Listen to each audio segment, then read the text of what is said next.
As denúncias de tortura na Venezuela sob Nicolás Maduro, segundo o trabalho da ONG Foro Penal. Quando a gente fala de Venezuela nos últimos anos, muita gente pensa só em inflação, falta de produtos e êxodo. Mas existe uma camada mais silenciosa e talvez mais assustadora que aparece repetidamente em relatórios de direitos humanos: a prisão política, a repressão e as denúncias de tortura e maus tratos contra pessoas detidas por motivos ligados à opinião, protesto ou organização política. E um dos nomes mais citados quando o assunto é documentação desses casos é a ONG Foro Penal, uma rede de advogados e voluntários que acompanha detenções, presta assistência jurídica e publica balanços periódicos de presos políticos no país. O Foro Penal não é um perfil de opinião e não trabalha como partido. O que ele faz, na prática, é montar um mapa de casos: quem foi preso, quando, por qual motivo alegado, onde está, como foi a audiência, se houve contato com advogado e família, se houve transferência, se houve denúncia de agressão, ameaça ou coerção. Esse tipo de registro, por si só, já diz muita coisa, porque em regimes realmente transparentes, o Estado não precisa esconder preso, não precisa impedir advogado, não precisa manter pessoa incomunicável e nem precisa transformar tribunal em ferramenta de intimidação. E por que esse tema voltou com tanta força agora?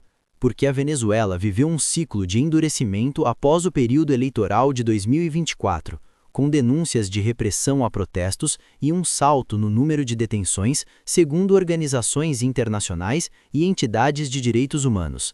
E mais recentemente, o noticiário internacional foi chacoalhado com a captura de Nicolás Maduro por forças dos Estados Unidos em Caracas no sábado, 3 de janeiro de 2026, levando o caso para o centro de um debate mundial sobre legalidade internacional e soberania.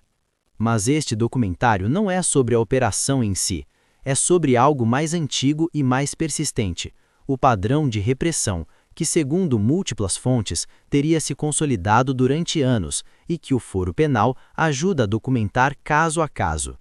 Em seu relatório anual de 2024, o Foro Penal descreve o período como marcado por detenções políticas e por um cenário de instrumentalização do sistema de justiça para sufocar dissidência. Foro Penal. Esse ponto é crucial. Quando a prisão vira mensagem, o objetivo não é apenas deter uma pessoa, é assustar milhares. Um dos eixos mais repetidos nas denúncias acompanhadas por organizações como o Foro Penal é a forma como a detenção começa. Muitas vezes, a pessoa é levada sem informação clara do motivo, com acesso restrito a familiares, com demora para apresentação a um juiz e com obstáculos para a defesa técnica. Esse tempo no escuro é onde denúncias de abusos e maus tratos costumam aparecer com mais força em diferentes países, porque é quando o detido está mais vulnerável e menos visível. E quando isso vira padrão, deixa de ser exceção e passa a ser método.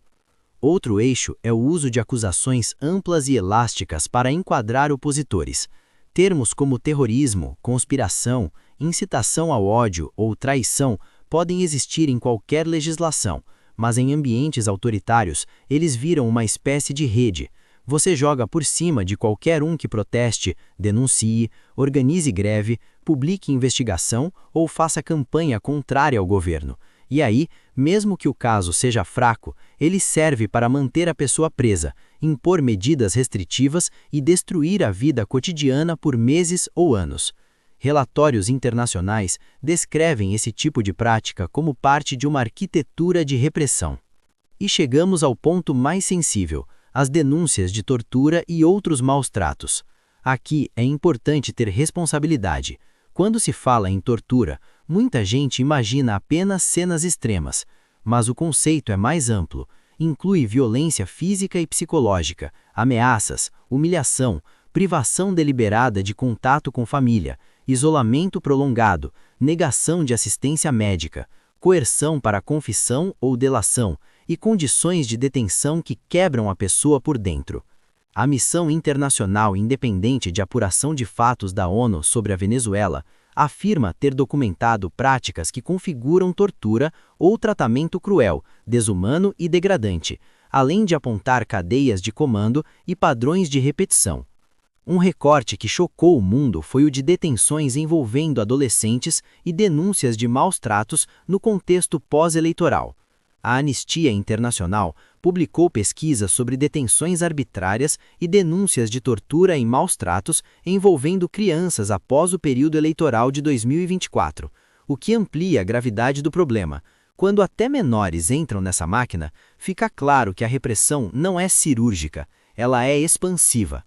E o foro penal, por sua vez, entra onde muita organização não consegue entrar: no processo, na audiência, na lista de nomes, na checagem de cárceres, na notificação às famílias, na defesa jurídica. E isso explica por que grandes veículos e organismos citam os números do foro penal como referência sobre presos políticos.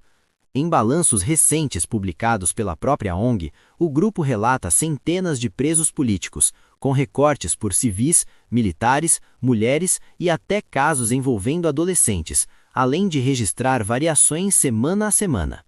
Foro penal. Outro elemento que aparece em relatórios internacionais e ajuda a entender por que as denúncias persistem é a multiplicidade de forças envolvidas. Não se trata de um policial descontrolado, são estruturas, serviços de inteligência, forças policiais, unidades militares e centros de detenção. Em dezembro de 2026, por exemplo, um informe do Alto Comissariado da ONU destacou violações sistemáticas atribuídas a instalações ligadas à Guarda Nacional Bolivariana, incluindo alegações de tortura e violência sexual, apresentadas como parte de um padrão e não como casos isolados. Agora, por que isso seria útil para um documentário de YouTube? Porque o público precisa entender o mecanismo. Não é só tem tortura, é como a repressão se sustenta, como a prisão vira estratégia, como o medo vira ferramenta política e como uma ONG como o Foro Penal tenta romper esse ciclo registrando nomes, datas e locais, aquilo que regimes autoritários odeiam, evidência organizada. E aí vem o efeito dominó. Quanto mais denúncias e relatórios se acumulam, mais o país se isola, mais sanções aparecem, mais a economia sofre, mais tensão aumenta e mais o governo fecha a mão, criando um círculo vicioso. Isso não é uma teoria abstrata. O noticiário recente mostra libertações pontuais de presos após ondas de detenções e pressões, mas também indica que centenas permanecem encarcerados, segundo organizações de direitos humanos, num cenário de porta giratória, em que alguns saem e outros entram. E então, quando acontece um terremoto político como a captura de Maduro pelos Estados Unidos em Caracas, no sábado, 3 de janeiro de 2026, levando o caso para o centro de um debate mundial sobre legalidade internacional e soberania. Mas este documentário não é sobre a operação em si, é sobre algo mais antigo e mais persistente: o padrão de repressão que, segundo múltiplas fontes, teria se consolidado durante anos e que o Foro Penal ajuda a documentar caso a caso. Se você quer transformar isso em documentário com impacto, a estrutura ideal é simples. Primeiro, mostrar que o Foro Penal é uma rede de assistência e documentação. Depois, explicar o padrão: detenção, incomunicabilidade, judicialização política, denúncias de maus tratos. Em seguida, conectar com o pós-eleição de 2024 e com os relatórios da ONU e de outras organizações. E, por fim, chegar no agora, com a crise política explodindo de vez em 2026 e o mundo discutindo o futuro da Venezuela.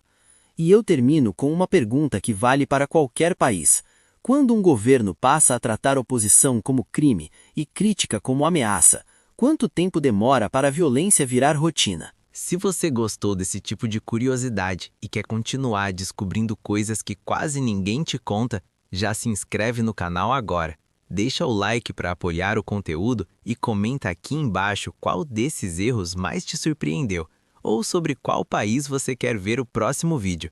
Sua interação ajuda o canal a crescer e traz mais curiosidades impressionantes para você.